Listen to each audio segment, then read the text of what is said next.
नमस्कार, YouTube channel शिक्षालय में आप सभी का स्वागत है। मेरा नाम है रेणु यादव।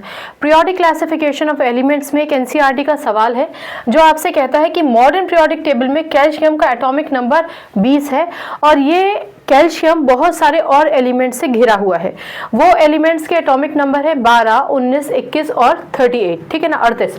तो ये कहते हैं कि इनमें से, इन सारे एलिमेंट्स में से आप ये बताइए कि कौन सा ऐसा एलिमेंट है जिसकी केमिकल प्रॉपर्टी कैल्शियम के जैसी है। ठीक, चलिए अब इस आंसर का जवाब लेने के लिए हमें सबसे पहले कैल्शियम का सिंबल लिख लेना है। कैल्शियम आप जानते हैं कैपिटल C स्मॉल a से रिप्रेजेंट किया जाता है। एटॉमिक नंबर है 20। तो सबसे पहले हमने इसका कॉन्फ़िगरेशन निकाल लेना है। ठीक है, कॉन्फ़िगरेशन आपको पता ही है, इसका होगा 2, 8 and 2।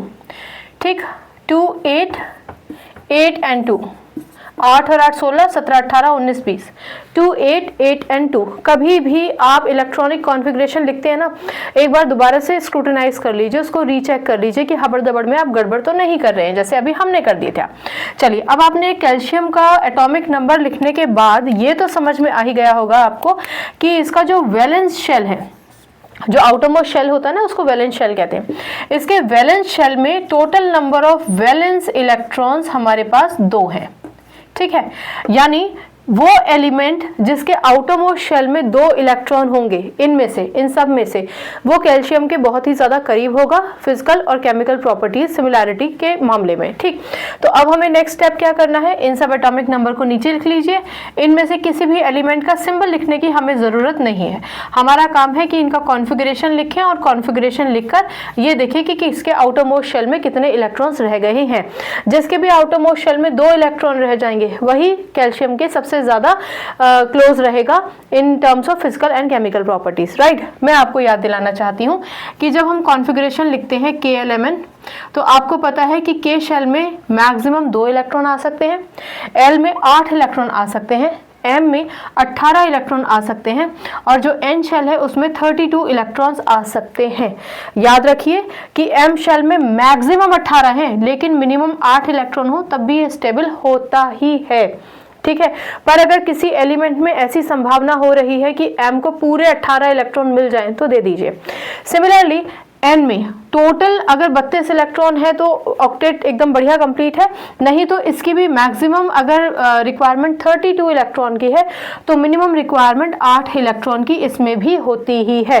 ठीक है ना, तो हम क्या करते हैं, शेल्स कंप्लीट करते जाते हैं और जितने भी एक्स्ट्रा इलेक्ट्रॉन होते हैं वो आउटरमोस्ट शेल में देते हैं। ठीक, ये क्यों जरूरी था अब आपको समझ में आएगा। चलिए, जिसका एटॉमिक नंबर 12 है पहले उसका कॉन्फ़िगरेशन लिखते हैं। ऑफ कोर्स 2, 8, 2, 8 और 2 10 और 2 12। जिसका एटॉमिक नंबर 19 है उसका कॉन्फ़िगरेशन 2, 8, 8 और 1, यानी 8 और 8 16, 17, 18 और 1 19। चलो, जिसका एटॉमिक नंबर 21 है 2, 8, 8 और 3। क्यों? 8 और 8 16, 8 और 8 16, 17, 18, 19, 20, 21, यानी आउटरमोस्ट शेल में हमारे पास 3 ही इलेक्ट्रॉन है। चलिए, अब जिसका एटॉमिक नंबर 38 है उसके साथ क्या रहेगा देखते हैं। 2, 8, 18, उसके बाद 8 and 2। क्यों? क्योंकि 18 और 2 20, 18 और 2 20 और 2 8 28, 29 30 31 32 33 34 35 36, आखिर में क्या बचा 2। तो अब आप देखिए कि आपके पास ये 4 एलिमेंट के एटॉमिक नंबर दिए गए थे। जब आपने इनके कॉन्फ़िगरेशंस को लिखा तो आपने पाया कि 2 ऐसे एटॉमिक नंबर हैं जिनको अगर आप कॉन्फ़िगरेशन करते हैं तो आप पाते हैं कि इनके आउटरमोस्ट शेल में 2 इलेक्ट्रॉन ही बचे हैं। इसका मतलब ये हो गया कि ये जो एलिमेंट्स हैं जिसका एटॉमिक नंबर 12 है और जिसका एटॉमिक नंबर 38 है, ये कैल्शियम के सबसे ज़्यादा रिजेम्बलेंस में आएंगे। कैल्शियम से सबसे ज़्यादा इन्हीं की फिजिकल और केमिकल प्रॉपर्टी एक जैसी होगी। मैं आपको ये भी बता दूं, क्योंकि कैल्शियम और इस एटॉमिक नंबर, जिसका भी एलिमेंट का एटॉमिक नंबर ये दे रखा है, अभी डिस्कस करेंगे किसका है, और ये सारे के सारे 2 इलेक्ट्रॉन्स हैं इनके आउटरमोस्ट शेल में, यानी सबके वैलेंस इलेक्ट्रॉन 2 हैं। तो आप ये समझ जाइए कि ये ग्रुप नंबर 2 को बिलोंग करते हैं। मैं वैसे आपको जनरली बता देती हूँ, ग्रुप नंबर 2 के एलिमेंट्स होते हैं beryllium, magnesium, calcium, strontium, barium और रेडियम। ठीक है, यहाँ पर ये भी ध्यान रखिए कि ये जो मैग्नीशियम है इसी का एटॉमिक नंबर होता है 12, ये जो कैल्शियम है इसका एटॉमिक नंबर होता है 20, और जो स्ट्रोंशियम है ना हमारा, इसका एटॉमिक नंबर होता है 38। तो अब आप देखिए कि ये ग्रुप नंबर 2 के बाकी के जितने भी एलिमेंट्स हैं, अगर आप उनको छोड़ भी दें तो मैग्नीशियम कहाँ है, कैल्शियम के जस्ट ऊपर, और मैग्नीशियम का एटॉमिक नंबर क्या है 12, यानी ये एलिमेंट है मैग्नीशियम। कैल्शियम तो उन्होंने पूछा ही था एटॉमिक नंबर देकर 20, और ये जो 38 लिखा है ये 38 स्ट्रोंशियम, जिसको हम SR से शो करते हैं, उसका एटॉमिक नंबर था। और देखिए ये दोनों के दोनों एलिमेंट्स मैग्नीशियम और स्ट्रोंशियम ये भी ग्रुप नंबर 2 को ही बिलोंग करते हैं। इनके आउटर मोस्ट शेल में भी दो इलेक्ट्रॉन्स हैं। आउटर मोस्ट शेल में 2 इलेक्ट्रॉन्स का मतलब वैलेंस इलेक्ट्रॉन 2 हैं। तो अब आप ये कह सकते हैं कि ये 2 एलिमेंट्स जिसका एटॉमिक नंबर 12 और 38 है, ये कैल्शियम से सबसे ज्यादा सिमिलर हैं। क्यों सिमिलर है? बहुत सिंपल है। सबसे पहले तो आप जानते हैं कि ग्रुप नंबर 2 जो होता है वो एल्कलाइन अर्थ मेटल है।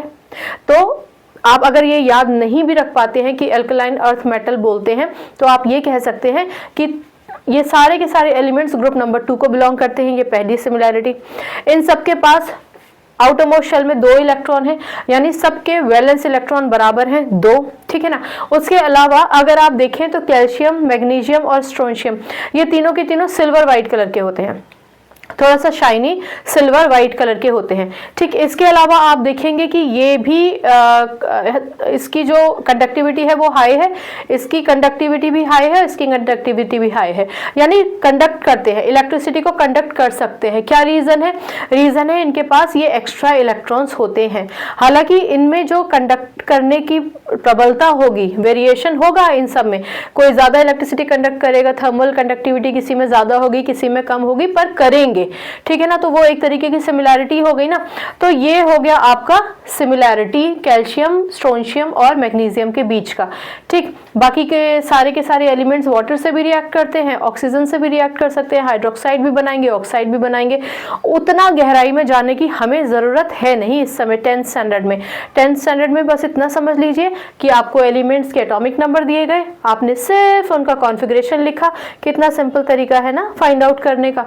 और आपने लिख दिया कि elements with atomic number 12 and 38 will have more chemical and physical similarity with calcium। बस इतना सा आंसर है, ठीक है ना। ये जो मैंने आपको बताया है ग्रुप नंबर 2 के जितने भी एलिमेंट्स हैं, ये इस आंसर में लिखने की ज़रूरत नहीं है, सिर्फ आप कॉन्फ़िगरेशन लिख सकते हैं। अगर आपको ये लगता है कि कॉन्फ़िगरेशन हम फेयर पेज पे कैसे लिख दें, बिल्कुल हेजिटेट मत कीजिए। एक रफ साइड बनाने के लिए जिस पर लिख दीजिए रफ, और आप उस पर ये सारा का सारा कंटेंट लिख सकते हैं, राइट। तो आई होप आपको इतना समझ में आया होगा। ये था पीरियोडिक क्लासिफिकेशन ऑफ एलिमेंट्स में NCERT का एक क्वेश्चन। इस तरीके के बहुत सारे घुमा फिरा के क्वेश्चंस आपको बोर्ड एग्जाम में मिलते हैं, जिसमें आप कंफ्यूज हो जाते हैं, और कंफ्यूज होने की ज़रूरत नहीं है, सिर्फ बेस कॉन्सेप्ट आपको क्लियर होना चाहिए, राइट। चलिए, केमिस्ट्री से अपनी केमिस्ट्री अच्छी बनाइए, शिक्षा ले आइए। कोई डाउट हो तो पूछिए। अपना ख्याल रखिए, खुश रहिए, नमस्कार।